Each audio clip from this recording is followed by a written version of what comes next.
സ്നേഹമുള്ളവരെ, ചിലരൊക്കെ പറയുന്ന കാര്യങ്ങളുണ്ട്. അച്ചോ, ഞങ്ങൾക്ക് നല്ലൊരു പ്രൊഫഷനുണ്ട്, നല്ലൊരു ജോലിയുണ്ട്, നന്നായിട്ട് സമ്പാദിക്കുന്നുണ്ട്, പക്ഷേ ഒന്നും മിച്ചം വയ്ക്കാനില്ലല്ലോ അച്ചോ. ഇതാണ് ഞങ്ങളുടെ ഏറ്റവും വലിയ വേദന.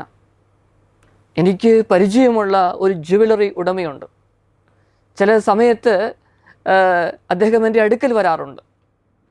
കുറേ നേരം വെറുതെ ഇങ്ങനെയൊക്കെ സംസാരിച്ചിരിക്കും. തമാശ രൂപേണ ഞാൻ ചില കാര്യങ്ങളൊക്കെ അദ്ദേഹത്തോട് ചോദിക്കും. എന്തെങ്കിലുമൊക്കെ ടിപ്സ് പറഞ്ഞു തരാൻ പറ്റുമോ എന്ന് ചോദിക്കും. അദ്ദേഹം ഒരിക്കൽ എന്നോട് പറഞ്ഞത് ഇപ്രകാരമാണ്: അച്ചോ, ഞാൻ ഇത്രമാത്രം എത്തിയതിൽ ദൈവത്തിൻ്റെ കൃപയുണ്ട്. അതോടൊപ്പം തന്നെ മനസ്സിലൊരു പദ്ധതി ഉണ്ടായിരുന്നു. 3 വർഷം കൂടുമ്പം പുതിയതായിട്ട് ഒരു ബ്രാഞ്ച് വേണം. അപ്പോൾ 3 വർഷം കൂടുമ്പം പുതിയതായി ഞാനൊരു ഷോപ്പ് തുടങ്ങും, സെയിം ബ്രാഞ്ച് തന്നെ. അങ്ങനെയാണ് ഇത്രമാത്രം വികസിച്ച് ഇവിടം വരെ എത്തുവാനായിട്ട് എനിക്ക് സാധിച്ചത് എന്ന് അദ്ദേഹം കൂട്ടിച്ചേർത്തു.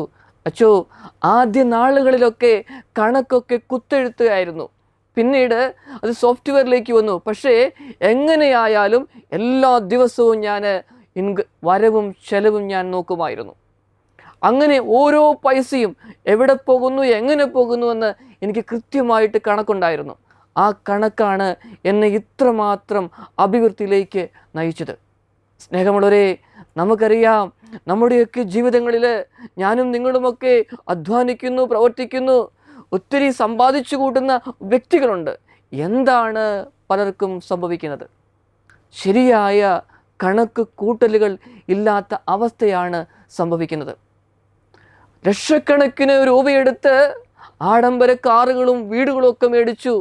ചിലർ പറയാറുണ്ട്, അച്ചോ, ആഡംബര കാറിൽ യാത്ര ചെയ്യുമ്പോൾ, വീടുകളിൽ താമസിക്കുമ്പോൾ മറ്റുള്ളവർ നോക്കുമ്പോൾ ഞങ്ങൾക്ക് ഭയങ്കര സന്തോഷമാണ്. പക്ഷേ ഈ ലോണൊക്കെ തിരിച്ചടയ്ക്കണമല്ലോ എന്ന് ഓർക്കുമ്പം ഭയങ്കര ആധിയാ വ്യതയാ. എന്താ ചെയ്യേണ്ടത്? പ്രിയപ്പെട്ടവരെ, ഈ പുതുവത്സരത്തിൽ ഒരു തീരുമാനമെടുക്കാം. ഉള്ളത് കൊണ്ടൊന്ന് ക്രമീകരിക്കാനായിട്ട് ഒരു ബഡ്ജറ്റ് നമുക്ക് തയ്യാറാക്കാനായിട്ട്, ഉള്ളത് കൊണ്ട് ക്രമീകരണമുണ്ടായി നമ്മുടെ ജീവിതത്തെ ക്രമപ്പെടുത്തി മുമ്പോട്ട് പോകുവാനായിട്ട് ശ്രമിക്കാം. വചനം പറയുന്നത് ഇപ്രകാരമാണ്. സുഭാഷിതങ്ങളുടെ പുസ്തകത്തിൽ 16-ാമത്തെ അധ്യായത്തിലെ 3-ാമത്തെ വചനം: നിന്റെ പ്രവൃത്തികൾ ദൈവത്തിന് സമർപ്പിക്കുക, അപ്പോൾ നിന്റെ പദ്ധതികൾ ഫലമണിയുമെന്ന്. പ്രാർത്ഥിക്കാം. ദൈവമേ, ഞങ്ങളുടെ അധ്വാനങ്ങളെ സമർപ്പിക്കുന്നു. ആ അധ്വാനത്തിൽ നിന്ന് കിട്ടുന്ന ഫലങ്ങൾ ദൈവമേ സന്തോഷത്തോടെ ഉപയോഗിക്കുവാൻ, ഞങ്ങളുടെ പ്രിയപ്പെട്ടവർക്ക് വേണ്ടി ചെലവഴിക്കുവാൻ ഞങ്ങളെ സഹായിക്കണമേ. ആമേൻ.